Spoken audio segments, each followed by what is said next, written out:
Welcome to the Outer Realm with Michelle DeRoche and Amelia Pisano. Airing live on the United Public Radio Network, 105.3 FM in New Orleans.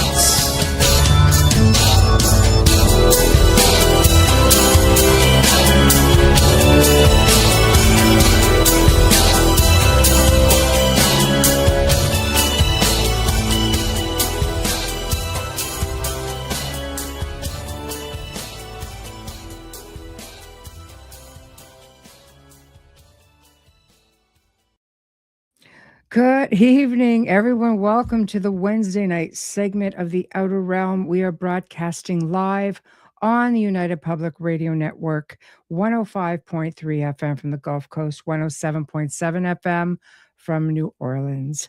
We're fully sponsored by the amazing people over at Folgers Coffee, who have been a part of our journey for several years. So thank you, Folgers. We couldn't do it without you, nor would we want to.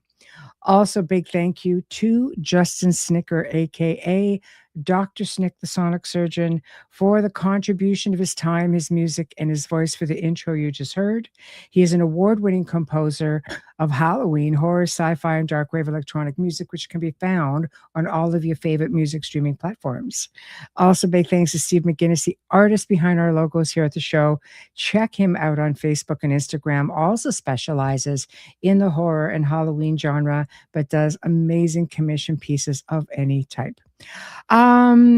So I've been getting messages, coming up on YouTube and such, people saying, I can't believe I missed a live show, or people coming into the chat room and being a little upset that they've missed, the first half of the show. If you guys are subscribers, you'll notice that there's this little bell that is also right there on the front of the channel. And if you just click on that, it will give you reminders. So not only will it remind you when something pretty much gets posted and ready to go, so it's going to be live, but it will give you reminders that it's going to start maybe within a few hours, and then it'll remind you again when the show is starting. So if you're interested, just click the little bell and it will definitely let you know when we are good to go. So tonight is another one of those nights. Yes, it is. And Wayne will be joining me, and we're going to be having an open discussion, exploring end times, past resets, ancient prophecies, current predictions and such, or more recent predictions. There's a whole lot of information to cover, and it's going to be a whole lot of fun as always. Hey, hello, Heidi. Hello, Mark, Heidi. Yes, always click the bell. Yes, thank you. So we're going to have a whole boatload of fun. So just saying the hellos. Hello, Patsy. Hello, Kathy. Hello, Phil. Mark. Hello, how are you? Making pasta sauce sounds like outstanding. So as people chime in, we're just going to get the show on the road, and we're going to get Wayne to come on board. Hey, Kara. Yeah, there he is. There he is. I'm just going to adjust my screen size. Just bear with me here. Absolutely. Thank you. Absolutely.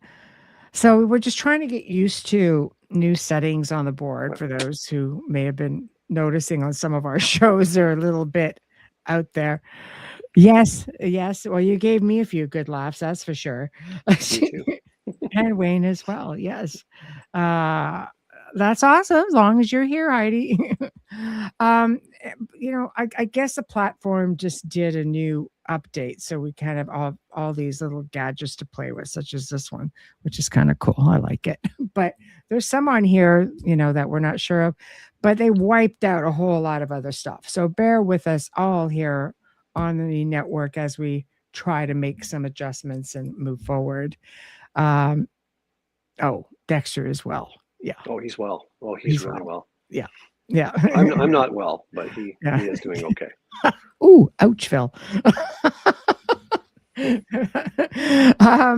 So it's so hard to peg. Those who tuned into yesterday's show would have got a little bit of snippets of what we will be talking about tonight, just in more detail. And I thought a good place to start would be the resets of yesteryear sort of thing. And Wayne dug up all kinds of great information. I mean, Tartaria, I think, is one that we should start with because it really seems to be something that people are delving into of late. And Wayne dug up all kinds of stuff I wouldn't have thought. Like, wow, holy crud, there's a thing. So we're going to let you get started on this. What are your thoughts? You mean you've got it all in front of you? Yeah. Yeah, I got enough of this. I found it very interesting just to begin with. I never even heard of this. Like, I mean, I've been around a long time, and this has only come to my historic knowledge in probably the last year, and which surprised me because, again, I've done a lot of digging and I never found anything about that. But it's very cool when you start looking at stuff. And again, you have to keep an open mind because it is out there. When you start saying that, there was civilizations and technologies that equal our own or beyond our own, going back, thousands of years, and you kind of go, nah, you're way too left of center. But there is stuff out there that just kind of, some stuff I look at it and I go, I see the pictures and I'm like, jury's out on it. I don't think it's really old school stuff, but some of the stuff is mind blowing, like the bridges and the buildings and things like that. And when you hear the explanation, like the official explanation of what it is, it holds water for a minute or two. And then you start, if you just take that on face value, you walk away a happy camper. But if you look at it, like, I like architecture and I did drafting forever and a day, and you start looking at things and you go, well, that doesn't make any sense. Where's the blueprints? Where's the infrastructure? How did it get here? And there's nothing. There is absolutely nothing there. And throughout humanity's existence and before, every civilization is built on something else. When we stopped being nomadics and wandering the plains and hunters and gatherers and stuff, and we put down roots, and then we lost those roots to somebody else. Somebody else didn't come in and erase those roots. They went, this is pretty cool. We'll build on top of it. And they just kept building on top of it. And that is the way we are. So when you see things like that, then it starts to really make sense. Mm. Well, I mean, you want to touch on some of this. I thought that the whole War of 1812 thing was really fascinating. That blew my mind. And I happened on it by accident, like complete accident. Because, like, I'm a history guy, but I'm not the best history guy. I just really like it, And I don't believe in coincidences. Like when you throw marbles on the floor and they all line up in a straight row, it doesn't happen. And you walk into your living room, there's a pine cone from your Christmas tree standing up middle of the carpet. No, it doesn't happen. There's something going on. Anyway, I was watching some history on this, and I didn't know this, but then the War of 1812 between the U.S. and the British, like the North and the South kind of stuff, and it was not the Civil War. I'm just talking between, like, sort of where Canada is now and the U.S. That was in 1812. There was a lot of shenanigans going on there, but I didn't know at the same time there was Napoleon in France was marching into Russia at the same time. At the same time, yeah. Oh. I was just like, wow, no, couldn't be. No, I know that, right? It's like, yeah, no, I'm absolutely wrong. And then it's, again, the dates start not making sense. And it said that, like, basically Napoleon lost that war because his 600,000 men, like, froze to death and starved. But when you look at the dates, they rode into Russia, into St. Petersburg. They rode into there, and it was September. September the 14th, they rode in. And winter didn't arrive that year until November, so they wouldn't have froze to death. Yeah, St. Petersburg, Moscow. I think it was something like that. If it was Moscow, they might have. There was like three major cities they spoke about, and that was the ones. Anyway, the retreating army, the ones that survived, showed the retreat from Moscow happened September the 14th. So what were they there a day? No, there's inaccuracies in that, right? So, what some of the people who had survived? Because only 600,000 went in, and approximately 10,000 came back. That's a lot to Yeah. lose, like Substantial. in a day Mm. or even in a month. It's just not conventional warfare. Those days, you didn't have those kind of casualties. You just didn't Mm. happen, right? Mhm. They had said things like, when we initially got there, what they discovered was most of the surrounding town, villages and stuff, were completely uninhabited. Nobody there. Streets empty, food on the table, all that kind of stuff. They were gone. It was like a mass evacuation had taken place, was the words Mm. that was used. Mass Mm. evacuation was taking place. And as they went further in, they found like the buildings, like the bigger buildings and stuff, as they got further in, were completely annihilated. They're completely blown apart, gone. And they just couldn't even understand what they were looking at. They just had no words to really describe it. And so they kind of pulled out and went back, and that was the end of that. But what I found interesting was the documentation of people that were the inhabitants that were around these big cities at the time. And they described like uncanny stuff they could not have known at that time. One woman who lived on the outskirts said, "I saw a blinding flash of light in the sky." And her words was, "It was like 1,000 suns that lit up the night sky. I couldn't look at Oh, it. wow. We put up our hands in front of our eyes, but the light burned through our fingers." Wow. Right? And then she said, "Then came the wind that blew us back and lifted grown men off the ground and pushed trees over." And when the army was talking about that, they didn't see any of that, but they said all of the trees that are around the city were blown down away from the city. They were stripped of their leaves. The bark was charred but not burned. It wasn't Mm. like it was consumed by a forest fire. It was like a flame went across it really fast and then disappeared. One doctor who was attending these people had said that he was describing stuff he couldn't have described. He said the people that were near the city where the light happened, their skin came off in sheets, their eyes were burned white, they were blind, right? They vomited blood for days. They had no recollection of what happened, right? And they died within a 2-week period. Even people that showed no symptoms So they didn't have that external. kind of technology in 1812. Not at all. We're talking a nuclear blast here, what we're talking about. It sounds Yeah. exactly like it's exactly what it was. Huh. Anyway, it was wild. And even on some of the doctors' reports, they write, like I sent you a picture of this closing remark. Basically said it was like 1,000 suns in the Yeah, sky. I'm going to show it. I'm going to bring it up right It's now. an old document, and it's wild Yeah. when you see stuff like that. Yeah. There we go. Just get that up There for it a second, is. and we'll continue. Yeah. Brighter than 1,000 suns. Yeah. You That's know, insane because that is an old. yeah, the date's up in the corner there, but it is 1812. Yeah. And after the whole thing was annihilated and done away, they started to try to go back and rebuild the cities. And there was not just one, there was multiple all around the place, right? And it was the same throughout the world. But before I get to that, an engineer came in from Great Britain. They were looking for anybody to come and assist with this cleanup and this rebuild. And he said he'd never seen devastation like it. He goes, this was not a rebuild to happen. It couldn't. He said things were just gone. He Mm. said buildings that were made of stone had either melted or had their he didn't say molecular structure, but their structure had been altered. Like you could look at it and granite was now pixelated, Hmm. and slate was a different color. It was just he goes, I'd never seen anything like it. He goes, the metal window frames, the steel metal frames had melted and run down the rocks.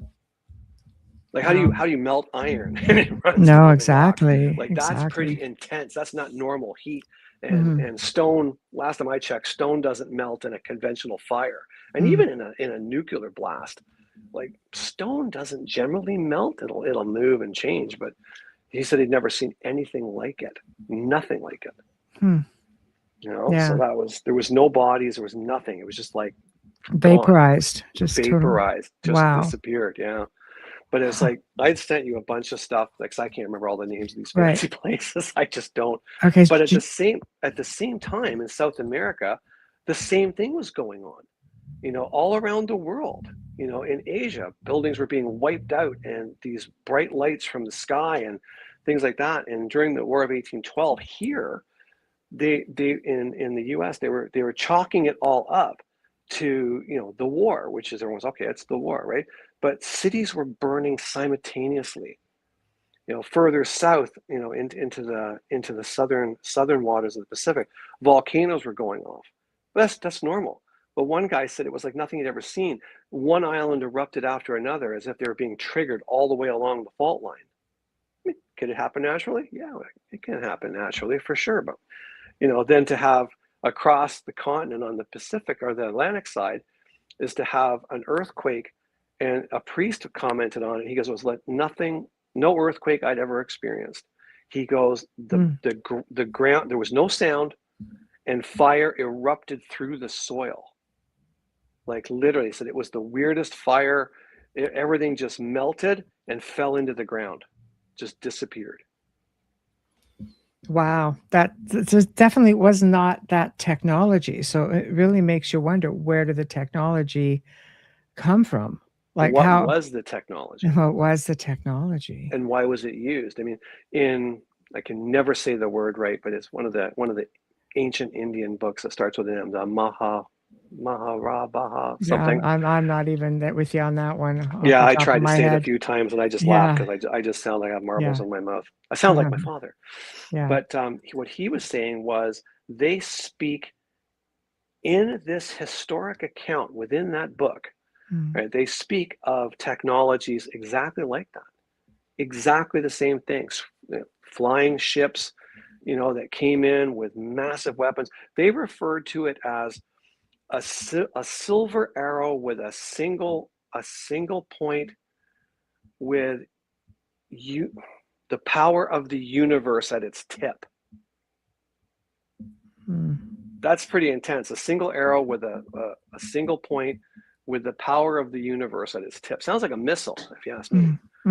But if Tartaria was built by an advanced race of individuals, primitive, like I call them mm, primitive, mm, advanced, where we came from, our ancestors, if they came here and they built this massive, amazing, you know, planet full of technology and great culture, and there was another culture that didn't like them, mm. interplanetary culture, and they came with their ships and got them before they even got off the ground. It would be like the Pearl Harbor strike. The Japanese came Mm. in and took them all out while they're on the ground. You can't get your aircraft even off the ground at that point. They could have annihilated cities all over the place without anybody even thinking about it. Well, this is what I want to. I just want to cover some of your notes because there's some important points in here. The Mahabharata, as I think what Thank you you. were looking at, yeah. Speak of weapons that sound very much like those of nuclear design, like a single arrow charged with all the power of the universe. Brilliant column of smoke and flame brighter than 10,000 suns is actually written there. And then it talks about, the cities in Pakistan and India, as well as others around the world, having ancient radiation signature above normal above normal levels. Pools of melted sand, rock have been covered in melted glass, not normal occurrence. Um, okay, where was I just saw what I wanted to read in South America. Earthquakes laid waste to the city of Caracas. However, eyewitness accounts spoke of an earthquake far different than one they've ever experienced. A priest wrote that there was no ground shaking, only fire that came up through the ground. The buildings didn't fall, they melted. The devastation was constant, complete, and total. And then they said the Caribbean in 1812 also experienced volcanic eruptions that were also simultaneous. As it says, something triggered them from below. Asia, devastating catastrophic fires erupted throughout all major cities like Delhi, Calcutta, Manila, And then we get into, again, Pakistan having radiation signature higher than normal and dates back thousands of years, as thousands, a civilization wiped out without explanation. And the same was found in the time of 1812. So now we're getting into, again, Tartaria, who did have nuclear capability. So that goes to show you, according to your notes, that goes to show you how advanced they were. And if you're looking at old maps, I mean, Tartaria could go back, medieval times. Pakistan is going back thousands of years. I'm Beyond. sure the original Tartaria would have been similar. So major cities found globally and advanced cultures were systematically wiped out throughout a single year, all carefully hidden behind a disguise of conventional war and unfortunate accidents. All of the devastation, which the entire Tartarian world was erased from existence and what was left of humanity went about the task of trying to rebuild largely without any former knowledge. So the erasing of Tartaria is sometimes referred to as a great reset of humanity. One letter written by a British engineer while in Russia wrote of a devastation we see could not be attributed to the Napoleon and his retreating army. Cities themselves are not damaged by warfare, they were transformed. And this is where you had spoke about earlier. The stones show signs of heat that were not conventional. Beneath the rubble was discovered great foundation, old foundations that humanity built up or what they could build from and whatever was left, but a far cry from what had been there before. So, yeah, the advanced civilizations. The way I look at it, like I try to put things into like my perspective, right?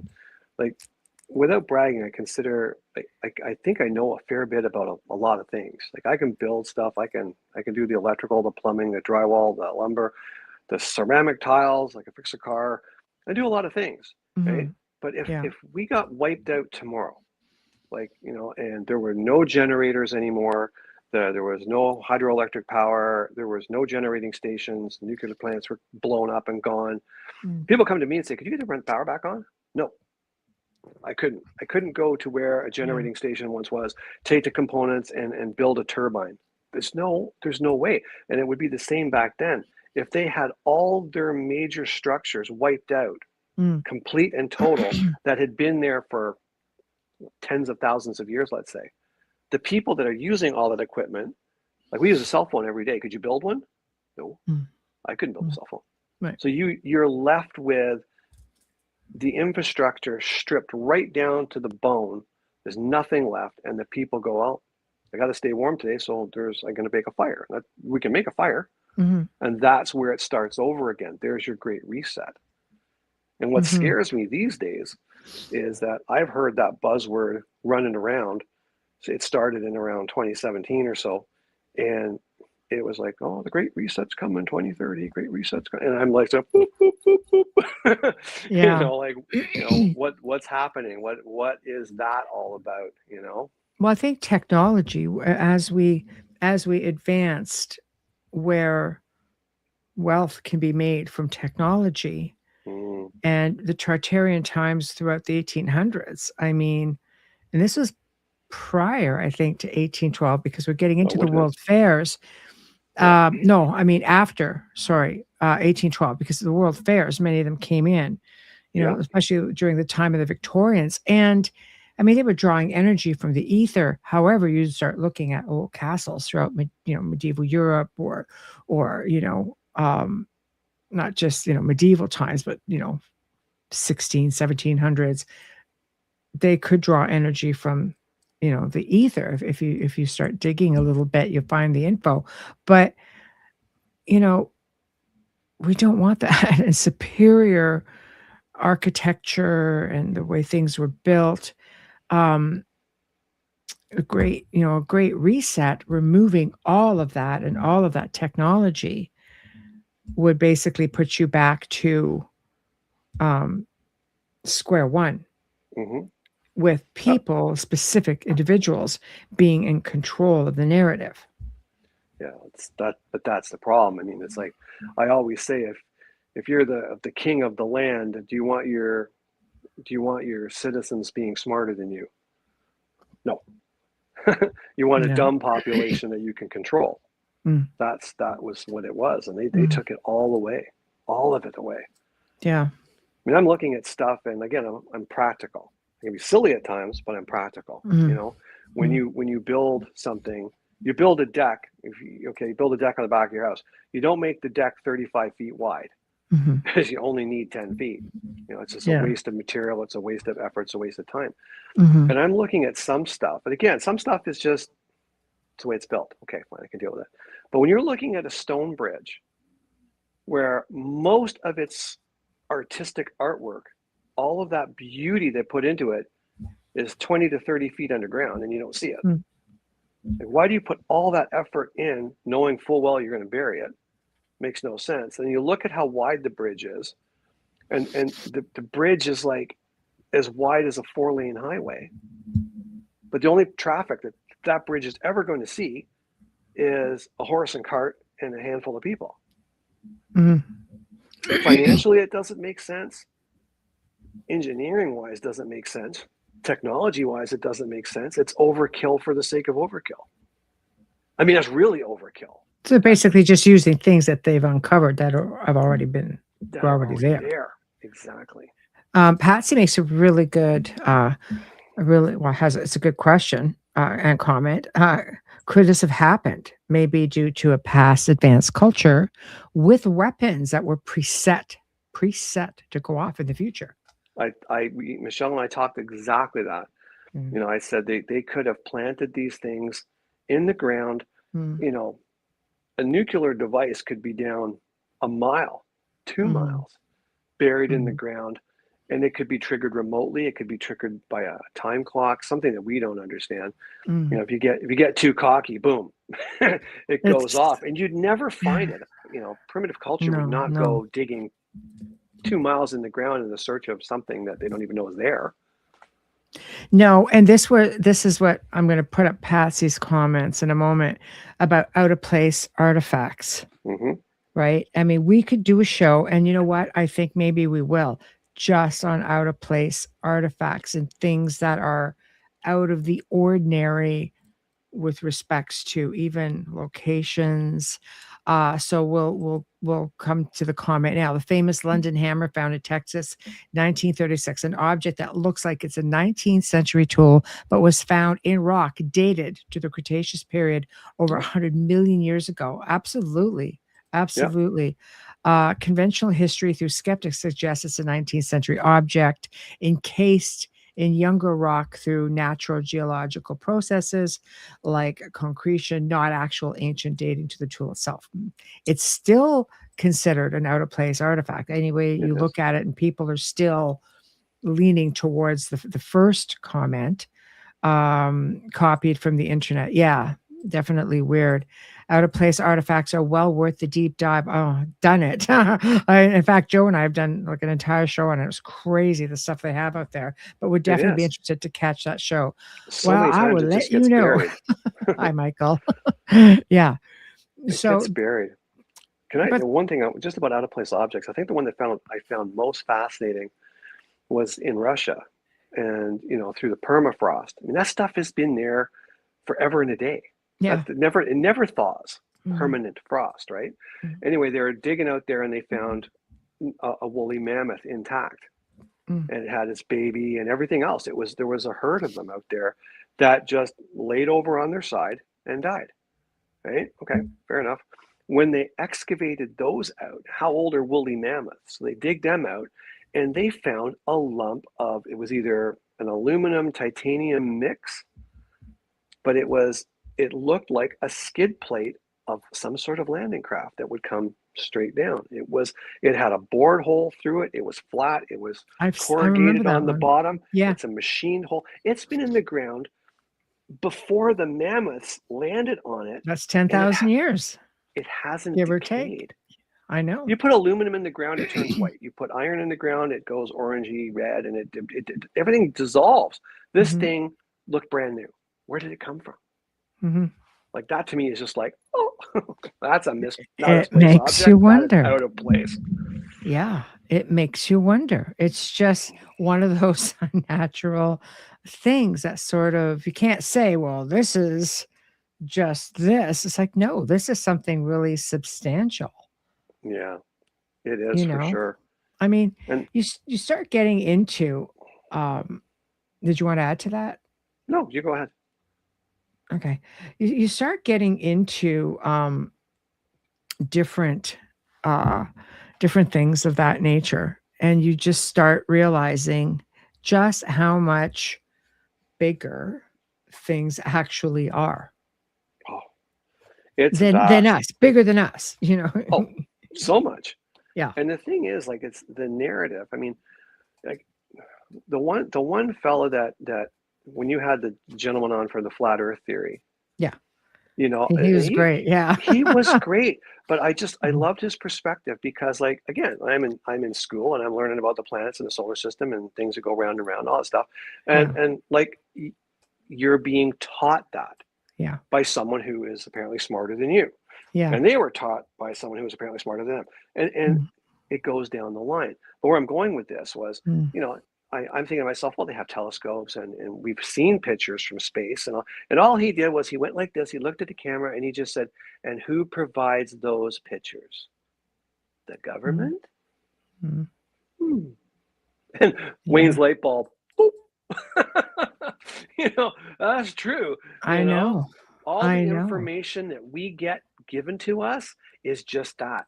It is given to us. And Yeah. anything that is not given to us, it is whisked away and you're a crazy person. There's a reason why, you go through spells where all the books get removed, Mm, right? All of these, like if you find like, we've got books that go back.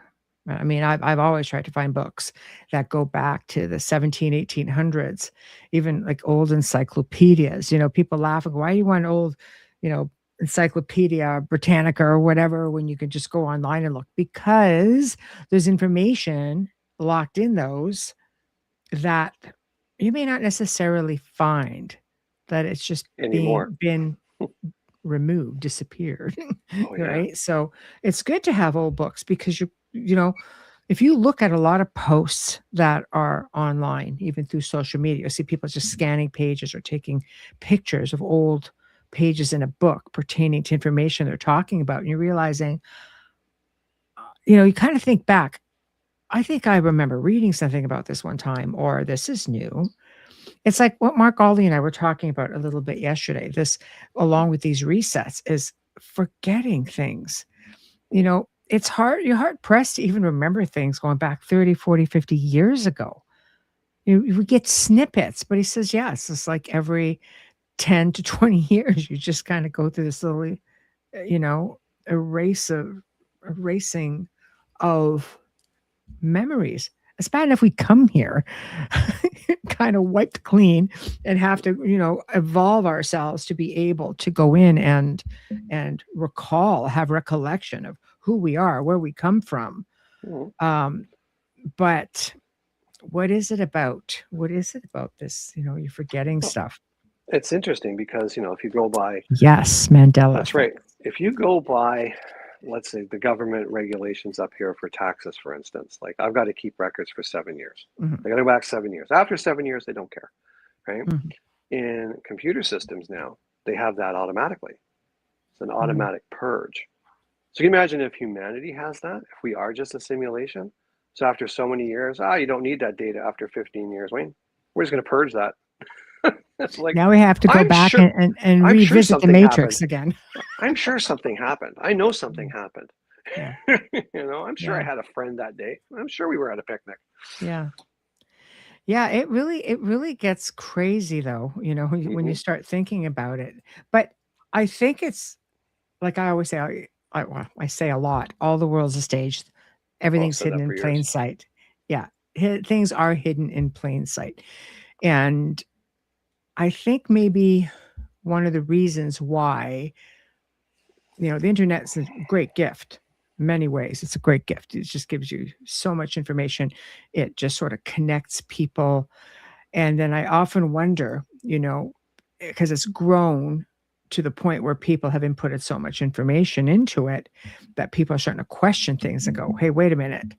What is this? Like, people are learning things. And yes, Can't have that. misinformation. Well, there's misinformation. You have to, reference, cross reference, and keep doing it until everything starts to lump up and say, this is all there is. You may not necessarily get that online. I still like getting a lot of research from books, right? But with that being said, now, are there people out there kind of going, okay, we created a monster. As we're trying to remove things keep popping up. So then you have these certain groups saying, I think maybe we need to limit use. So I'm just being careful in my wording. Oh yeah. Limit use of said amazing, tool. And and this being a thing, are people in power realizing like, okay, wait a minute. We're on the verge of doing this again. And now we're going to have people putting 2 and 2 together. Mm. Right? Yeah. Can't have the common folk knowing how to read. No, we don't want that. Michael says, recent Opart buzz, 22,000-year-old stone tools found on Parsons Island, pushes human arrival in America way back. Erosion threatens the site. Crazy if true. Pre-Clovis Atlantic crossing. Yeah. Well, I'm sure that's one of many, many, many things that are starting to surface. If we don't question everything, we get caught in the matrix. Yes. And that, again, that's a whole other show. I've done that a couple of times, but there's just so much that's still coming out. Pyramids. Yes, done a show on that too, worldwide. There's stone footprints that have just surfaced up in the America, out in the flatlands, badlands. I don't know if it's Death Valley or not. And the woman that discovered them, she's just like, well, these date back 33,000 years. 33,000 years. Human beings were walking across the flats when they were mud. And she's just getting hammered by academia right now. No, you got the dating wrong. You got dating wrong. I don't know. I've seen footprints of a human being walking beside a dinosaur footprint. That disappeared real quick. Really quick. What was that about? Yeah. I think we need to explore, and Mark Riley and I are going to do this next month, but we could do it in greater detail. We need to look at civilizations like Lemuria, Atlantis, as not necessarily being in one place. Maybe, the Atlantis that we're all familiar with in the books, maybe it was just one region, and they just spread out, because you have to look at the technology. And what brings us to mind is Phil mentioning the pyramids. People don't realize. They always thought, it was Egypt or in South America. They are all over the world. And I mean, China has so many pyramids and they just refuse to talk about it. So, I think with that being said, we need to explore that technology and the similarities, because some of these pyramids are identical. You look at, they have one in Russia, which in an area that they believe was literally the cradle of civilization. So now you guys to start questioning, like, what the heck? How old is this thing? And they're saying it predates the pyramids of Egypt, which many of them do. We just fixated on one area. I think even with the Egyptian pyramids and all the things that were around there, they could have just wandered in and inherited what was already there and then built upon it. Well, the Sphinx is older than the pyramids. 100% it is. Right. And the Sphinx, apparently there was 2 of them, one on each side. They're speculating that, and yeah. They're speculating. Now, there's a whole complex underneath there now. So, right? The Sphinx didn't even have the pharaoh's head. It had the head of a jackal, not a lion. Well, they figure it might have been like Anubis, yeah. That's right. And it was chipped off and made the pharaoh's face on it, right? So well, that's when you take over something else. Well, of course, yeah. I mean, that's the idea for sure. Then we're getting into Göbekli Tepe. There's one they found that's even older than that now. It's another Tepe, but I mean, Yeah. there's so much, and so much of this goes underground as Connected well. underground. There's a reason I know with Göbekli that at one point they put a bunch of trees on top of it, right? Because we have, the WEF, who, Davos, where they give a lot of all kinds of money for projects like this. So it wasn't uncommon. But what is common, as they say, they come out and invest like something like $9 million and say, well, we want to preserve the site for future archaeology. Okay, but wait, you're destroying the site by planting trees over it. From what I understand, they've since been removed. Mhm. I thought I read that. But the archaeologists in charge is still saying, no, they're just giving little snippets. Like they really do not want to excavate it, because if they're going to the trouble of trying to make sure it doesn't get excavated, you only have to imagine what's the information that's there underground. Mwah, Dr. 100%. Yana, hello. You have to just imagine, and this is one of many sites. Many sites. You don't think they've known that the pyramids had things underground? Back in the 70s, Dr. Zai Hawass made a comment during some press release that, oh yeah, there's something underground. We're going to explore this sometime, and one day, and this and that. So essentially, you're saying you're aware that there's something there, maybe not to the degree, but the fact remains is it was there. Oldest dated finds in the U.S., White Sands, New Mexico footprints just reconfirmed at 21 to 23,000 years in 2025 studies. Yes, humans were here during the Ice Age peak, way before Clovis. Mind-blowing rewrite of ancient USA. That's Yes. right. Exactly. Yes, But exactly. you have to be open-minded with this stuff. You can't just say, well, the book I have in grade 3 says no. Well, especially when you're thinking the type of conditioned education that was there. You know what I mean? Of course. Right. Does it exist? I believe it did exist. I believe there's so many aspects of it that still do exist. So wine is making me curious. This is good. Curious is good. So is wine. So this is a good thing. Here's one for you about All right. Atlantis existing. In that same book, right, from India, right? They talk about an island that's out in the ocean, right? But it's when the ships came through our atmosphere, they shot at that island and it came up out of the water. The whole city came up out of the water and went to do battle with that craft that was coming in, but they lost. Could that have been your Atlantis? The technology matches It different does. technology all over the world. But yes, could it have been, Mm-hmm. You hear Dr. Michael Salas talk a lot about space arcs, underwater, underground. Makes you kind of wonder if they were all, things that are always there that we would have looked at as small islands or, especially under the water, because there is a really big belief that there are extraterrestrials that do live under the water, like that there are. Makes If you go sense. deep enough, there have been people who have been, who are experiencers, who have been taken and say that they've been taken down in places like this. Many, not just one or two. I know. So, yeah, question everything. I think we need to just start. I say, just go grab a really old book somewhere. Go to a flea market.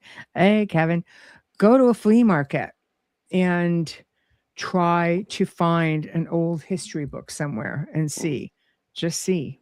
You might be amazed at some of the information you'll find, because not everything was suppressed back then. There's no such thing as coincidences. History always repeats itself. Yes. That's because we Yes. don't learn nothing. That's why.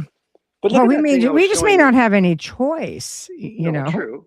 But look at that thing I showed you about 3 weeks ago. It was just a little thing, but it came up, and they were talking about tombs that they'd opened up in Egypt and a couple of other places in that same general area where things have been buried under the sands, and they're opening these things up.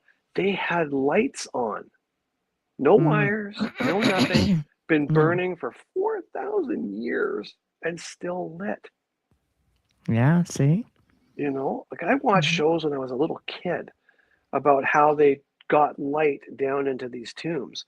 And they did all kinds, they had refracting mirrors, all kinds of stuff. They still couldn't get light down there. And yet all these beautiful paintings were on the walls and there was no soot anywhere from torches or oil lamps. But all those light bulbs and that idea of free energy, taking it from the ether, gone. Immediately, as soon as it's Mm. discovered, gone. Yeah, see? Right there. Mm, Right there. There's technology that it supersedes us. We're not the smartest people here, by you far. know. I mean, if you can think of like right now, again, we've done, shows over the course of the last many weeks or months, and people who have been on who state, the technology of the powers that be far exceeds what we are led to believe that it does. Like the section, this little piece of AI that we're all just starting to become familiar with, apparently much more advanced, much more advanced to select people. So I don't know. It's like everything else. Like what you're privy to is like the smallest grain of sand. It's like our military. Our military is only 10 years ahead of what you see in the sky. No. Nonsense. Nonsense, I say. Yeah, no, absolutely, absolutely. And you know what? Do the people need to know everything? No. As much as we like to think that we do, I don't think that we have to know everything. It would just be nice to have transparency. Yeah. But in the name of national security, no, you're not going to be made privy to that sort of thing. Only select people are, and it's like, okay. It would just be nicest to see everything kind of go nice and smooth for the rest of us poor people. For the rest of us Exactly. poor folk who just, who you just have to just like, most of the populace, Yeah. you Well, just my dad was in World War II, and the stuff he told me that went on the ship, and I would ask him questions, and he'd look at me and smile, and he goes, son, at times like that, ignorance is bliss. yeah, yeah. He said, if I knew it was going on, I would never even get on the board. I wouldn't get on the Yeah. ship. I'd run away. Hmm. So, Yeah. But I find as we progress through the resets, which has happened for thousands of years, tens of thousands of years, hundreds of thousands of years, it will continue to happen until literally this place ceases to exist, whether we're in a simulation or whether we're dropped here from another planet. Just it doesn't make a difference. But when it comes to end times or apocalyptic times, throughout the ages, mankind has always been really obsessed with end times, like the end of the world, how it will come to pass. mhm. Seers and prophets from ancient lore have been sharing their visions for thousands of years, and people in general continue to feed their curiosities well into modern times. So, what is it that makes us want to connect with this? Like, why are we so obsessed with it? But Our it's the same reason why mortality. but that's what it is. We're all obsessed with death. Mm, You look at your mom and she looks great, everything's great, and she's 89 years old mm. and dies, and you go, where'd my mom go? And then you have seances to try to talk to said dead mom, and because we need to Yeah. know that Yeah. life Yeah. goes on, like we're not just worm food and things like that. So there's this desire to know. So like it's just like a kid in the back seat. Are we there yet? Are we there yet? Are we there yet? You know what I mean? It's just like we're going on this road towards our eventual demise, and we want to know, like, okay, do I have 30 years or 30 minutes? Like, I want to know, right? When's it coming? That's all it is. It's just human curiosity. Yeah, it's a tough one because, I mean, curiosity, it's like eventually we're all going to get there. That's for sure. You Yeah, know, it's about the journey, not the destination in this place, kids. Try to look at it the like this. journey. It's Yeah. picture a play, Mm. a really elaborate play. And a play it's in town for 12 weeks. We're that, right? We're coming down to the last show of of this run. and then the writers will put another play together, and it'll take 2 or 3 years to write it, and then it'll hit the stage, but it won't be like the last one. And people will be like, "Oh, I hate this. This is terrible. I like the last one better. It ended so badly." Yeah. That's what it is. It is a stage. Yeah. A flat stage. You're not wrong. Yeah. But there are, obviously there are people even at higher up who have some kind of concern. So much so. I mean, is it a concern, or is it something where you're just trying to mold the narrative? But have you ever heard of the doomsday clock? Oh yeah. It's been at a minute to midnight for, I don't know, since like the 70s. It was seconds to midnight in the Cold War. Seconds. Yeah, see? We're doing okay right now. I think we're at 58. It's 11:58 and some seconds, right? So we're all right. We're good. Yeah. I know that I think back in, I think it said since 2010 the clock had moved forward maybe 4 minutes, and it changed by 6 minutes and 20 seconds. It was the first time since like something like 1947, but it was 100 seconds before midnight, and that was going back in January of 2021. So here we are.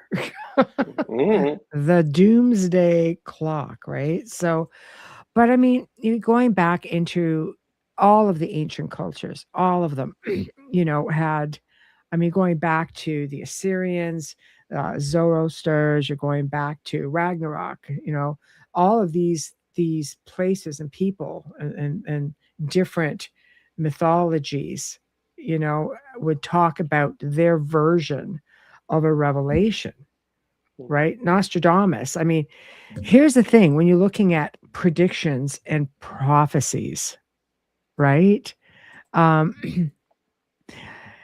Sometimes orange juice has the opposite effect, but yes, I do have a little bit of a hoarse throat.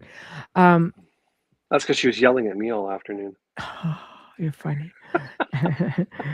But you know what? I think that let's factor in that we are not even working on the same clock as some of the, or calendar, sorry, as some of these people back who were operating like the real, what is it, the 13 months?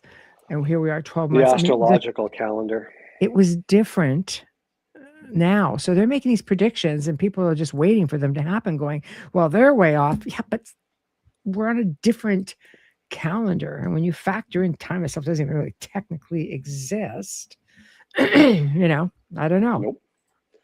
No, it doesn't. These are the things. I mean, I find it interesting. It was the War of 1812, and then everybody was panicked in 2012, right? 1912, 1912, the Titanic thing. Like there's all these, like, I always go like, prophecy is amazing when you can sit years after the prophecy is made and go, yeah, see, that lines up. But if I made a prediction right now, we're not going to know for 25 years or 30 years. And then they could say, oh, Mallows was way off, right? But it's very difficult when the prediction is made compared to 150 years after the prediction was made, because you can make the storyline match. When Nostradamus talked about, in the new lands, 2 giant brothers, will fall, right? They will fight and fall, right? It's easy to put that to the Twin Towers. 2 giant brothers will fall, and he picked the date near enough anyway, from way back when. But again, it's easy to correlate something when you have all the pieces of the Lego and a picture. You go, oh, yeah, I can make that, right? But if you don't have anything, then it's a little bit harder to join the dots. That's all I'm saying. I think somebody debunked that. Oh, did they? Good, excellent. I like it. Yeah, I thought they said it was made up, but who knows? Nothing.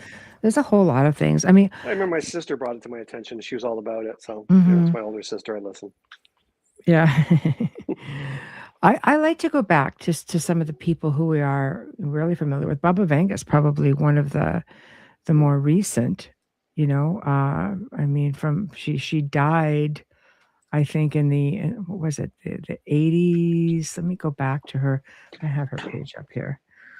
Is that Uh, the girl that got hit by lightning and was blind? Is that the one I'm yes, thinking of? Okay. yes, and she was born in 1911 and died in 1996. But Hmm. it was interesting because the president of the Ukraine at that time, or because she was born in Yugoslavia, would literally sit with her and ask her for her visions. Hmm. So she had said basically in 2016 that people of the Muslim people would take over Europe. And literally, she says it would cease to exist as we know it. So off the timeline, but again, is this a calendar thing? Hmm. Right. So in 2023, she had basically said that the orbit of the Earth will change. Nobody really knew what it meant at that point. Europe will still be a little settled. That was 2025. And the different, I mean, things from 2026, major conflict in Europe, severe economic collapse, surge in earthquakes, volcanoes. Um, you know, um, that seems to be a thing. But right now, people are forecasting. A lot of people feel that there's going to be cataclysmic events taking place, and she predicted that as well. Polar ice melts, and if that happens, your sea levels are just going to go. I mean, you need to sort of do the math on that as to how things would happen, right? Like, Well, so, they can't let the polar ice caps melt because then we'll see the hole that runs through the middle of the earth. yeah, We can't have that. very, very Got to keep the possibly. poor people away. Yeah, very possibly. But I mean, you start looking at things like that, and, and she's just one person. If you're getting into like, let's say Edgar Casey, known as the sleeping Mm. prophet, he had predicted a lot of unrest that we've pretty much seen what's going on right now, even in the Middle East. He predicted the so-called Battle of Armageddon. He came up with this like 1999 sort of thing, right? But well, he said it would begin in 1999. So I don't know. Did it? I don't know. Because he talks about all of these only enlightened souls will be permitted to reincarnate. I don't know. With the whole reincarnation thing, a lot of people now are saying, you know what? It's a loop. Get out of there. So I Yeah, don't know. pass. Right? Yeah. You just don't know what to believe anymore. But he also made a lot of predictions with respects to events about, again, the Earth's poles changing, and the whole New York eastern coastline was going to disappear, as well as the west coast off, the state of California. So there's some like dire stuff in there, and I don't know. Like, you start asking yourself about some of this. It's like, come on, Oh, you we're in know. trouble where we are because this used to be a giant glacial lake. Oh, So I if that know. happens, get your scuba gear on because that's going to be tough. I know. And then we have Padre Peo, who came out with things, and there was a lot of discussion about end times, with him. So, are we in end times? I don't know. Here's what he had to say: the world is walking in ruins. Men have abandoned the right path to venture on roads that end in the desert of violence. If they do not drink from the source of humility, charity, and love, it will be a catastrophe. Terrible things will come. I can no longer intercede for men. Divine pity is about to end. Man had been created to love life and ended up destroying life. And then he goes on to say, when the world was entrusted to man, it was a garden. Man has turned it into an atmosphere full of poisons. Nothing now serves to Mm. purify the house of man. A deep work is necessary, which can come only from heaven. Of course, this is St. Padre Pio. Hmm. Prepare to live 3 days in total darkness. These 3 days are very close, and these days will remain as dead without eating or drinking. The light will return, but many will be the men who will not see the light anymore. Many people will escape scared. They will run without goal. They will say that there is salvation to the east. They will run to the east. They will fall off a cliff. They will say that there's salvation to the west. They will run and they will hit, like fall into a furnace.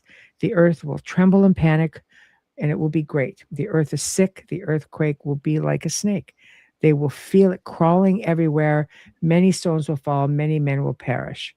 So, I mean, he goes on and on. Like he's got at least 12 different things in here. I mean, I could go on and on and on, but it's just like, it's all, they all sort of follow one another. You know what I mean? Yeah. I mean, it's just Yeah. look at it like when you Woohoo. have Folgers. Yeah.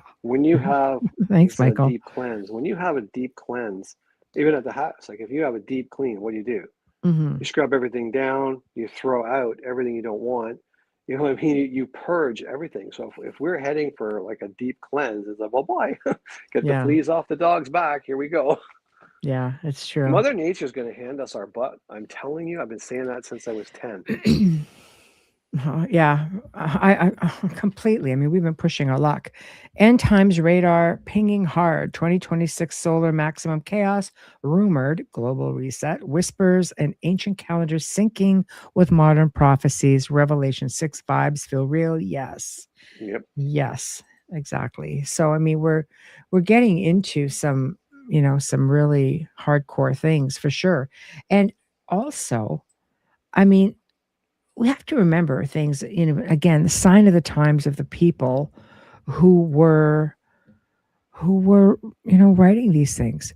Shortly before his election in 1860, Abraham Lincoln reportedly glanced at a mirror and saw two reflections of his face, one pale, one ghost-like, the other normal. And he told his wife Mary she believed it was an omen.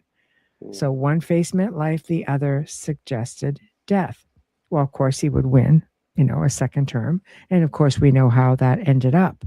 But, when you're looking at things, because he saw his death, right? He had vision of being in a coffin in the Capitol building. And this is definitely people, this wasn't out of the norm to even, even now, people who are making predictions, right? So, I mean, this is not something that's out of the norm.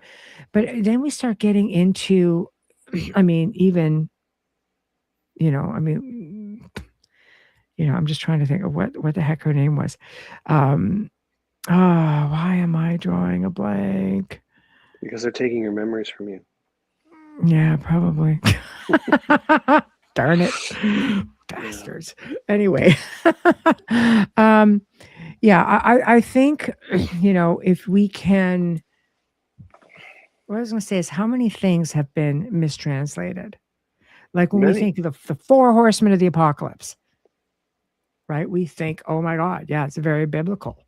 But again, if you caught the show yesterday with Mark Ollie, a lot of it is associated with the four fixed stars of the zodiac. Mm-hmm. So is it, when certain stars or star systems or constellations, things line up just right, we know amazing things happen. But each of them would bring forth, destruction, new beginnings. And of course, the final one brings apocalypse and judgment day. But a lot of ancient cultures were stargazers. Yeah. So the other thing I used to think of too is, with again going back into history and times that these things were written in. When you picture a person walking or running, there's a gait that they have, right? If you picture a horseman, they move at a hell of a pace. Yeah. They really move. So I always thought, well, the four horsemen of the apocalypse are death, pestilence, war, illness. They're going to come at a breakneck speed, right? It's going to sweep across. It's not just going to like show up and go, oh, hey, I'm pestilence. I'm going to hang out for a couple of weeks. You don't mind, do you? It'll be like whoosh. It will happen that fast. That's what they're trying to convey without having knowledge of how to convey the speed of which it's going to go. I mean, you just look at it now with illnesses. You can have an illness here, hop on a plane and take it halfway around the world, right? Just look at when the Spaniards came over. They brought all kinds of stuff like smallpox, wiped out half the nation because they never ran into it. We bring ships come across into our Great Lakes from the oceans, and they bring all these little barnacles and zebra mussels that are not native to our waters. Now they're here in droves, and we can't get rid of them. So it doesn't take long for something to sweep across our tiny blue marble and wipe things out. Yeah, the year of the horse. Yeah, ironically, yeah. I think throughout times, let's face it. How many times have you going up? The world's going to end on Oh, this day. The world's going to end on this day. I mean, the world was said to end so many times throughout the centuries. But, I mean, this goes back to, I mean, Jesus, literally, mhm. Yeah. there have been popes, there have been people who have been predicting this. Sir Isaac Newton also made an end times prediction claiming doomsday would fall in the year 2060. He never said an exact date, but again, we're kind of, the calendar thing, right? Yeah. There's theorists who believe that CERN and the large Hadron Collider would bring about an apocalypse and end days. End of times has been predicted many times. The Oceans predicted second coming of Christ a few decades after his death. Well, we know that wasn't a thing, or was he? This has been lingering around all this time. January the 1st, 1000, Pope Sylvester II, along with other religious figures, chose this apocalyptic date, and it came and went, of course, right? So, but I mean, one of the most recent was on May 21st, 2011, and it was a man named Harold Camping. He predicted that the ascension would take place from this date on the Day of Judgment would be October 21st. Well, of course, May ended, and of course, everything ended, and yet here we are. So, at which point do we stop putting so much emphasis in doomsday, I think our collectively demise? I think that's the problem. Is you have said many times, as people, as beings of light, on this physical journey, we're powerful, but our power is taken from us from the time we're born, and by the time we reach 8 years old, we believe we're useless. You know what I mean? And you're born bad. That's the way it is. I think collectively, if we just changed our energy focus to being more positive and being happy and smell the flowers, and really there's something to that. I think collectively we can actually shift it away from this stuff, right? I remember reading the American Science Journal from 1868, and they said this is our last publication because we've discovered everything there is to discover. There's nothing else left to find. 1868, that's it, we're done. There's nothing else. Yeah. And I was just like, whatever, right? Wow. So it's not just the end of days stuff, but people get the idea that this is all we are. There is nothing else. Nothing else we can do. My dad watched a movie from Jules Verne called The Shape of Things to Come. And he said, we went to the theater. We paid a penny or whatever it was to go to the theater. And he said, we came out laughing. Rockets to the moon and men breathing underwater and cars in every garage and electric heat. And he was just like, it's ridiculous, right? It can't never happen. Yeah, here we are. Yeah. Here we are. So do we look to the stars? And where I'm going with this is there have been many people, contactees, who have had incredible experiences with extraterrestrials, interdimensionals, whatever the case may be. And there was one in specific, which happened December 26, 2001. A 61-year-old retired carpenter named Jerry Battles of Pallaskenry, Ireland. Now, and the fact that he was walking home from a pub, maybe should question it. But that plays not into it. Don't. You can't read that into anything. I know, but apparently somebody did. So there was an encounter with extraterrestrials. He claims he was told when the world would end and how. He saw a bright light, and within a flash, he was at the North Pole. He noted there were 40 other people in the craft with him, all in a subdued state, all standing together motionless. So Gary truly believes that humanity will be wiped off the face of the planet, much like the dinosaurs were.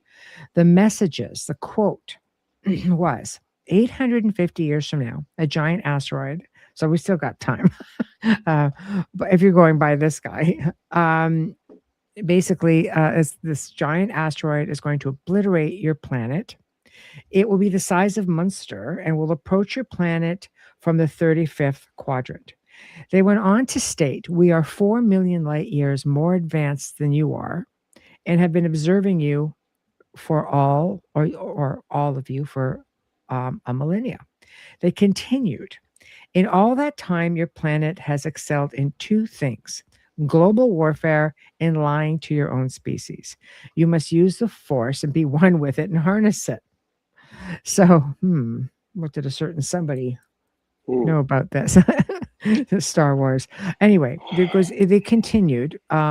He was also told not to trust powers that be and the financial institutions, as they have been lying to people since the beginning of conception. So essentially, day one. Now, some contactees have made reference to the fact that ET feels concerned about how we treat our sick and elderly, how we treat the planet, and they feel that we should treat one another better. They are here to try and connect with those who are willing in order to assist with our enlightenment, our evolution, which was help us to evolve into a 4 or 5D state of being, or even more. So, of course, they want us to reach our full potential. Could it be that they're sitting here just trying to say, remember who the hell you are? And then you get to leave a simulation. I don't know. I don't know. That. But it was profound. I mean, there are so many stories that come from contactees, or abductees, experiencers, who have been given dire warnings like this, or who have come back feeling completely enlightened, thinking, my God, there is so much more. And we really can't play nice over here. No, we can't. I told you that vision I had. She told it plain and simple. Mm-hmm. I said, we're not doing well, are we? And she was like, no, not at all. Not at all. But my question is, if we're in a simulation, is ET part of the simulation? Or run the ET program. Yeah. Send it in. We haven't had that for a while.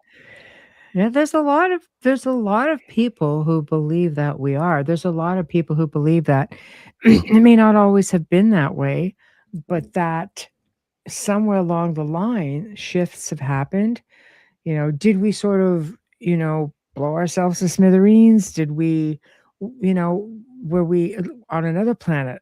You look at people, a lot of abductees or contactees have these apocalyptic dreams where they are, the red sands and Mars, right? But thing is, these are all people who don't know one another and who come back with the same. It's like we'll keep having these dreams. Are they recollection? Are they, are we just living in a different reality? Do we live in, different realities at the same time simultaneously? That's the problem is there's so many theories, and many people just can't remember who they are, where they come from, because it's kind of cruel that we're put here without any recollections and say evolve. You didn't get it right the last time. Okay, well, what did I do wrong the last time so I can correct it? No. Oh, sorry, we can't tell you that. Well, where's my textbook? Oh, we didn't give you one. Oh, there's a test at the end, and if you don't pass it, you're going to do it again. Well, that's just crap. 2 words. Mall world. That's something that just showed up in my world. Okay, that's coming. That's coming. Freaking mall world. Visions and stuff. My God. We are going to do a thing on mall world. My daughter said, have you heard of mall world? I'm like, no, what is that? No. Because it's a whole tulpa thing, right? Like it was designed in the same chat room as Slender Man, which is a tulpa. It's a thought form. Yeah. And there's this thing now. Everybody's having these bloody dreams. I've been in the freaking mall world where there's nothing there. And you guys got to Google that, mall world. It is mall insanity. World. So we're definitely going to do this. It's insane. But it goes to show you what a collective can do. Amy Eskridge warned of future humans, ultra-terrestrials from 47,000 years ahead, surviving an apocalyptic pole shift cataclysm, elites in bunkers, survivors on the surface, before her mysterious 2022 death. Mysterious. Yeah. It's like that psychologist or psychiatrist that was investigating those kids who had the ET experience in, I believe, South Africa. And he at first just didn't believe them, and he says it was too compelling. And the deeper he dug, he's like, "This is real. This is really happening." Mysteriously, got run over and died. Mm-hmm. Just another accident. Mm-hmm. See what I mean? Like, No, I don't like there's it. there's a lot of weird stuff, but perfect way to like end off like some like funness. Those who tuned into yesterday's show would have heard me go over these, and I'm going to do it again because we have so many more people in the various chat rooms. You guys are like in one chat room being, out around. But we have a lot of people on X right now and Rumble and such. So don't be shy. We can see, we can see you if you guys want to comment or ask questions. So Wayne and I often find some of these, and it's just incredible. The one story I'm going to say, and then you can tell the story about the little girl. I'll start with this one here. An Oh yeah, eight, yeah, yeah. yeah, an 8-year-old just explained the end of the universe better than most scientists, and people think he's a reincarnated astrophysicist. So this little boy sat on the couch, casually broke down all 4 major theories for how the universe will end. Big freeze, big crunch, big rip, big bounce. That's pretty much, how he said it, using correct terminology: Hawking radiation, cosmic expansion, and even the plural of nebula, which is nebulae. His mom was stunned, and then the comments get even crazier. So people basically said, I'm convinced your kid is a reincarnated astrophysicist. And he goes, I'm an astronomy student, and this kid is years ahead. But the wildest part was when mom asked him, where did you learn this? He goes, I don't know. No books, no classes, no YouTube rabbit hole, no cosmic level knowledge flowing out of an 8-year-old. It's just the people are basically saying like that he has a walk-in soul or he's a prodigy of some sort of thing, because it's just the way it was all put. There's just absolutely no way he can do it. So you tell your story, then I'll talk Well, about baby apparently I have a Nostradamus. walk-in soul too, but he's a gimp. I don't know. I don't Wow. have anything like that. I don't have anything like that. It was interesting. I won't do it justice because it was fantastic. Same idea. A girl sitting in the back seat of a car, and just having a chat with her mother on the way back from preschool, whatever it was, shopping center. Yeah. And she said something along the lines of, Mom, this isn't the real Earth. The real Earth is gone. Like they moved us from the real Earth to this Earth, and it's different than the real Earth. It looks the same, and everything's kind of the same, but it's not the real one. The real one's gone. This is like it's not a simulation, but like a copy. Kid's like 4 or 5. It's like what? Yeah. Out of the mouths of babes. Oh man. All right, next one. Small child in a car seat. They basically call this little gaffer baby Nostradamus just predicted flood 2.0, an 800-meter tsunami, and said Earth isn't real. Same idea. So basically, he says delivers this like full-on end times prophecy with no hesitation. He said there's going to be a tsunami, or there's going to be a tsunami. 800 meters in the air, they call it flood 2.0. There's going to be sharks, because kid, right? There's going to be great white sharks when the flood comes. So, the fact that he mentions that, what are you going to do? Right? Anyway, Sharknado. And then he suddenly says, I'm horrified. But he isn't done. He shifts straight into the simulation theory. I just don't know anybody living here, because I just don't know that everybody living here thinks that the Earth is real. It's not actually real, because scientists found out there's a glitch. Mom says, so what is our life? He says, I don't know. Maybe it's like a computer, a simulation. He goes, I feel like it's a scientist testing little tiny people. They really thought reality was real down here, but little people like us aren't actually real. So it's just like, what? So we're an avatar that bleeds when you hit your hand with a hammer. I don't know. Okay, that's kind of cool. Again, out of the mouths of babes, right? Like these little prodigies just come out and say things. So there's also, getting into different oral histories. So the I'm going to butcher this, Anishinaabe Nation prophecy.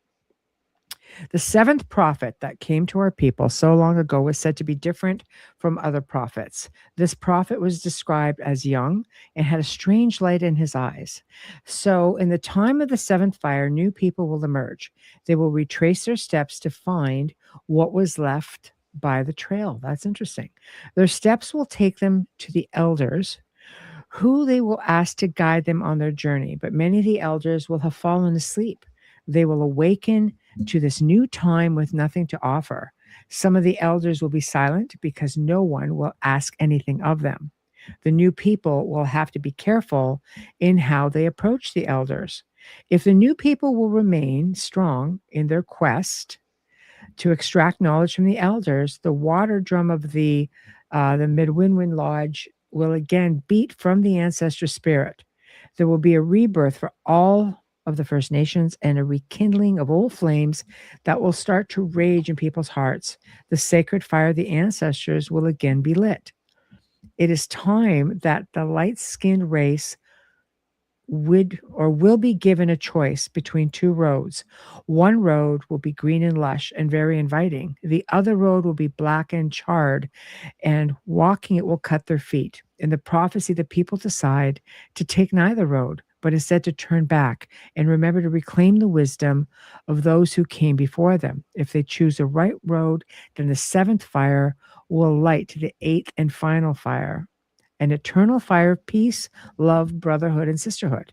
If the light-skinned race makes the wrong choice of the roads, the destruction which they brought with them in coming to this country will come back at them and cause much suffering and death to all of the earth's life. Run away! Run away! It's frightening. It really is, you know. And then, of course, the most popular, I can read a little bit of a longer version here of the Hopis, ancient knowledge and prophecies are warning through many signs, and we have entered dangerous period in our lives. Mankind must return to a peaceful way to halt the destruction of Mother Earth, or we are going to destroy ourselves. All the stages of Hopi prophecies have come to pass, except for the last, the purification. The intensity of this purification will depend on how humanity collaborates with creation. We are entering the last days. The Hopi spiritual leaders have spoken their urgent warnings and message to the United Nations and around the world, yet there has been no response. We must correct and change our ways, go back to the spiritual ways, and take care of Mother Earth. If we do not, we're going to face terrible destruction by nature, bringing purification or destruction. The more we turn away from instructions of the Great Spirit, the more signs we see, the form of earthquakes, floods, droughts, and fires, tornadoes, along with wars and corruption. Because the Hopis' deep spiritual qualities and sensitivity to nature, they know that the essential electromagnetic balance of life forces is maintained not only through nature's gifts of minerals, water, sunlight, and the atmospheric currents and charged ion fields, but also their sacred rituals and ceremonial dances. This very presence, or their very presence, in Hopi land, the demeanor, the reverence for life is a protection for the people of the earth, for all who are bound together in a global grid pattern of energy. So, I mean, you have to remember the First Nations people have known for millennia about star people, and who have visited here many, many times, right? We talk about, like the ant people. We talk about, even the Amazons talked about, different gray aliens or like giant ants that lived underground, much like the Hopi. Like, this is something that is not new I think at the all. ant people they weren't actually insects. They just were That's right. people that lived underground. That's Big why they made eyes. the reference Yeah, of big eyes. They came up from the ground like ants did. Yeah. And they saved a lot of people when there was cataclysms. They took them back into their world. And I wonder if that world is the inner earth world, Yeah. We're not built to be on the surface. Look around, every animal compared to us. Yeah. We don't fit in here. No, it's true, because we don't know how to play nice. The more I deep dive stuff, the more I deep dive stuff, the more I realize just how much I don't know. It seemed like every turn down the rabbit hole reveals another chasm. Yes. And then goes on to say the story is about giving the choice to abandon technology and once again embrace naturalistic ways, yes, with concentrations and connections to teach each other and all and all spirit, yes, coordinated chaos, yes. ET enters or ET sorry encounters seem to echo this. Contact these often speak more extreme similarities in the message that non-human intelligence states, but we do not know the truth of our abilities. That's the problem. We don't. Nope. We Can't don't. remember anything.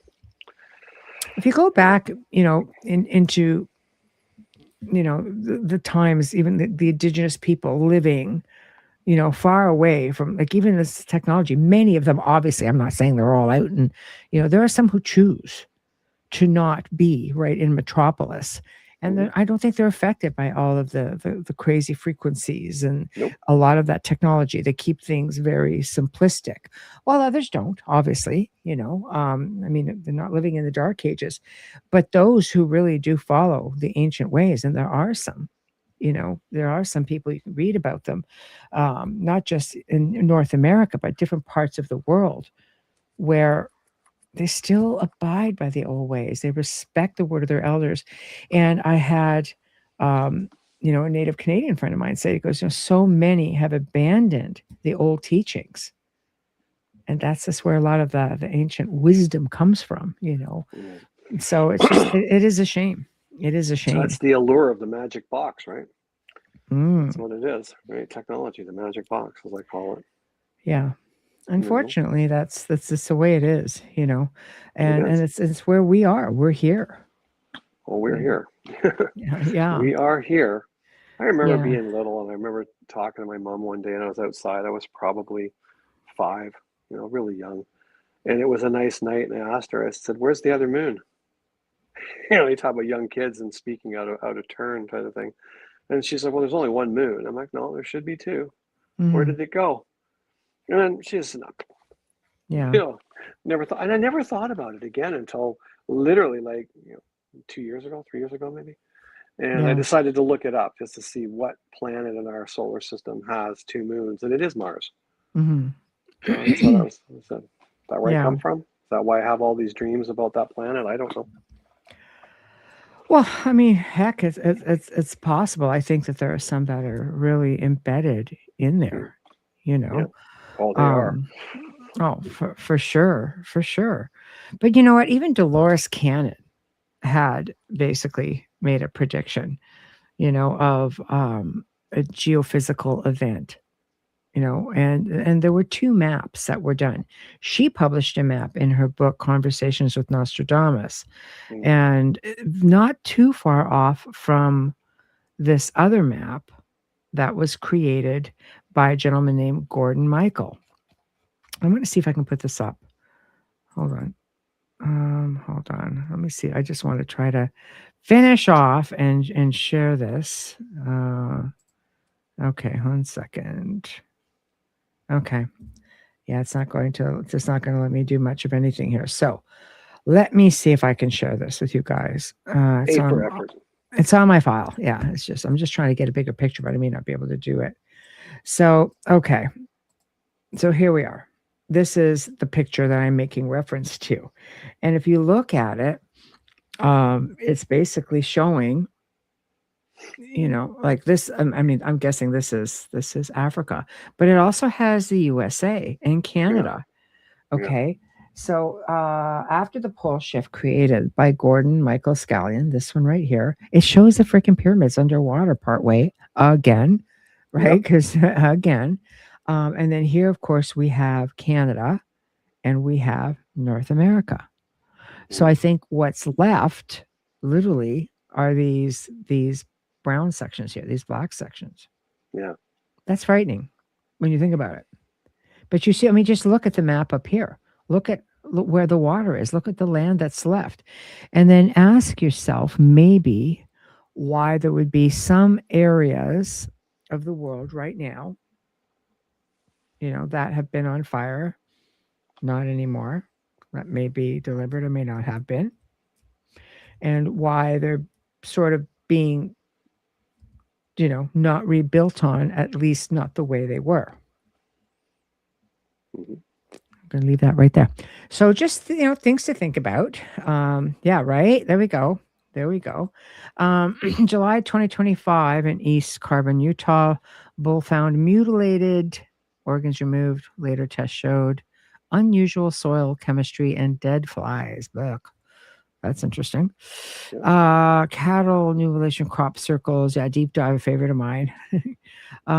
So yeah, it's okay. I think I was able to keep up. Sadly enough. So Yeah, you see, good. we're definitely getting into a time where there's going to be a lot of things going on. And I have so many more notes, guys. My God, we could go on and on and on and on.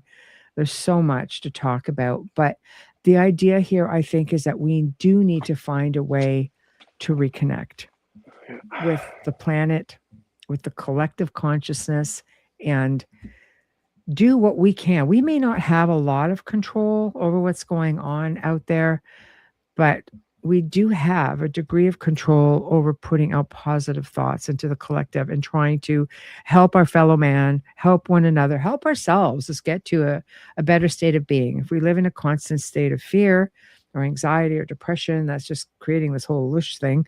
But it's also, it's taking away, motivation, the zest for life. And you know what? There's a lot of things out there that are still really worth living for.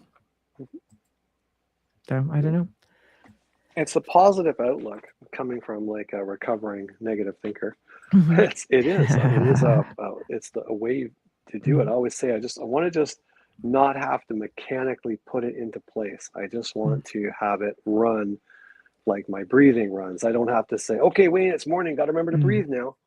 It's just I want to be able to just get up and exude this positivity everywhere I go, right? Yeah, 100%. Well, I have 100%. success most days, but there's just some days are just like, Yeah, it's really important, I think, because we can't control situations. The only thing that we have power over is how we deal with it, how we react to it, how we receive it, what we do about it within our space, right? We can't control other people. You can't control situations going on out there, for the most part. I mean, the voice of the people as a collective is a strong voice. Is big. Yeah. Lots of chatter about abilities being given to us as in the whole world. Imagine if we all had telepathy and could have empathy for each other, not like the 100 monkeys rule. Yeah, 100%. 100%. But it starts with us, and you try to put the fear away. Love ourselves first and love one another, like the song goes. Yeah. Everything is connected. Yeah, 100%. Exactly right. Exactly right.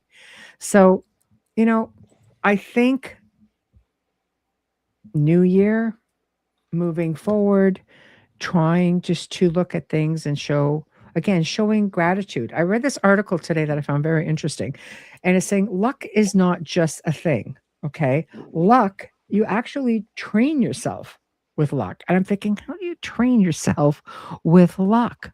But it can be done. It can be done. And it can be done essentially just by saying things like, and this, by the way, there, I think Oxford physicists, I think I remember reading, ran an experiment on this with electrons and found particles behave differently depending on whether the observer, expected a certain result or not. But anyway, they basically say that if you're feeling very confident, you'll get lucky. So your brain, brain filters this reality somehow, and it highlights opportunities that others might ignore. So research in Zurich found that people who believe in their luck are 3 times more likely to find luck, such as money or get jobs or close deals, not because of magic or anything like that, but because their brains are tuned in to spot signals that others might miss.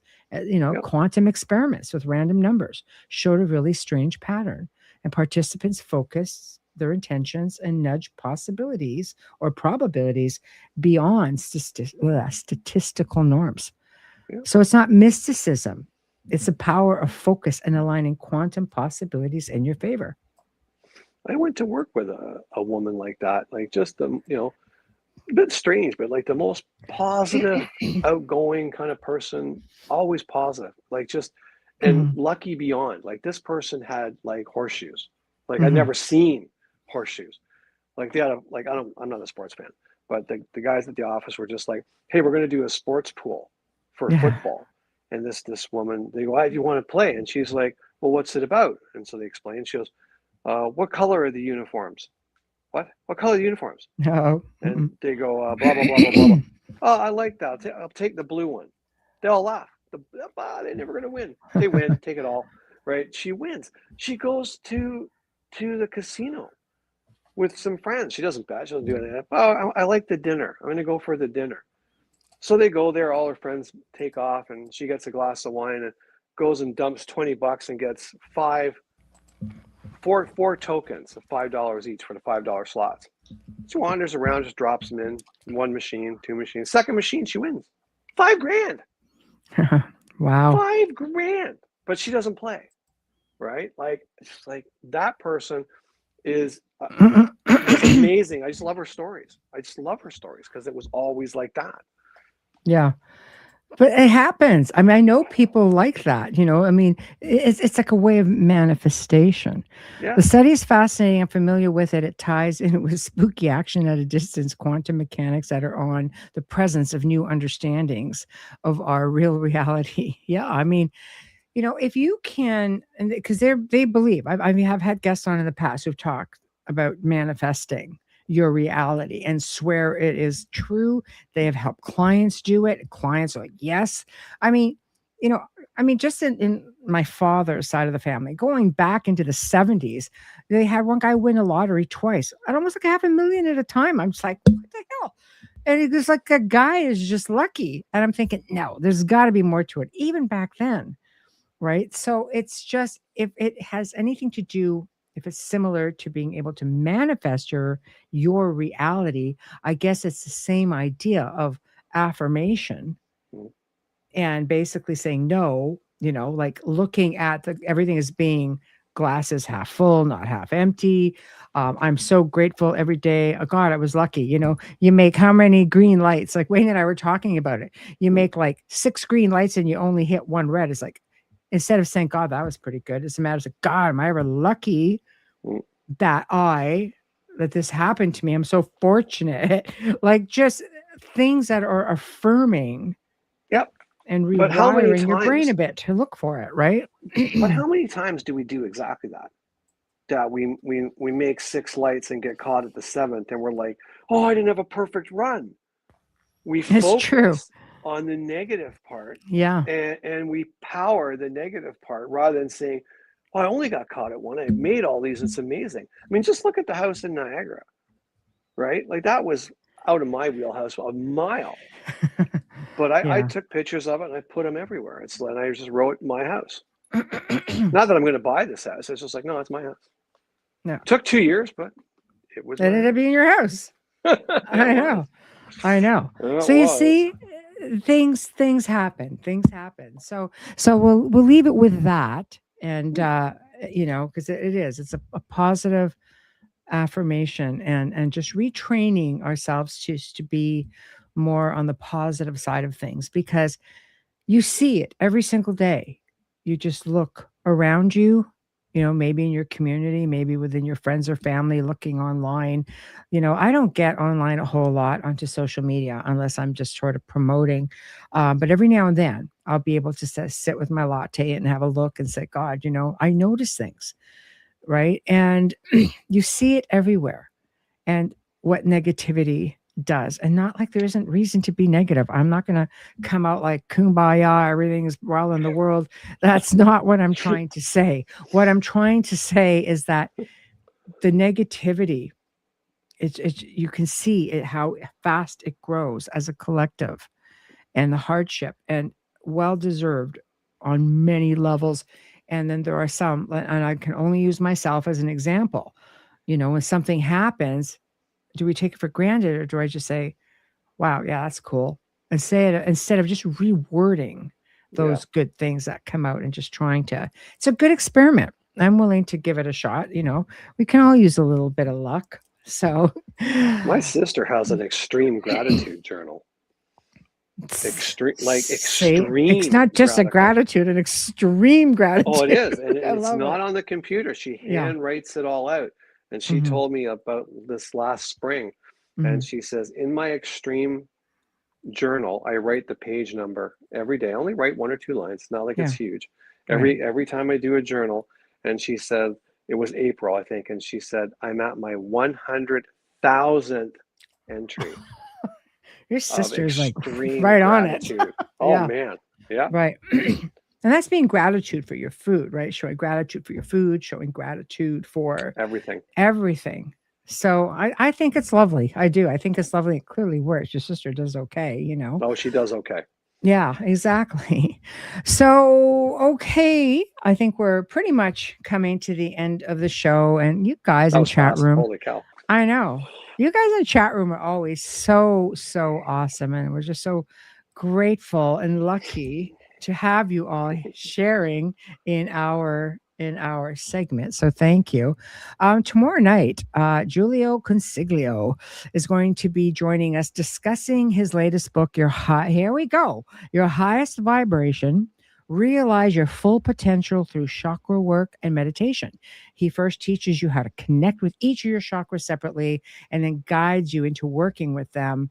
And that's for starters. And I'll tell you, there's a lot of really amazing stuff out there. So can't wait to see what he's got to say about it. Well on the road and keeping with the whole positive vibe thing and working with your energy and everything else. Monday night, guys, I'm going to put this out here right now because I've just posted this. Two Real Cryptid Legends is going to be, yes, we're doing a show Monday night, 10 p.m. Eastern. Daryl Denton, Ron Moorhead, and myself. We're going to be talking about the differences among Bigfoot. Habitat, behavior, vocalization, appearances, so on and so forth, which is going to be a whole lot of fun. And Tuesday on Beyond the Outer Realm, Laura Lee Potvin and I getting into another segment of Celebrity Death Series. Paul Fall McCartney. It's going to be awesome. I know. I'm looking forward to that one. It's That's gonna going be to be awesome. good. It's going to be good. Oh, So, I started reading anyway, up on that just for something to do, and I'm just like, wow, that's a deep hole. right? Yeah. Oh, And that's the exact article we're going to be basing it on. So it's going to be a lot of fun. So everybody, wow. Thank you all for tuning in and trying to say goodbye to everybody. If I miss anybody, I do apologize. This thing, because we're on more than just one platform, we're on 8. And 7 of them all have chat rooms. So things are just coming up. So thank you all again for tuning in, and we shall see you tomorrow night. Thank bye, you. everybody. Good night. Good night.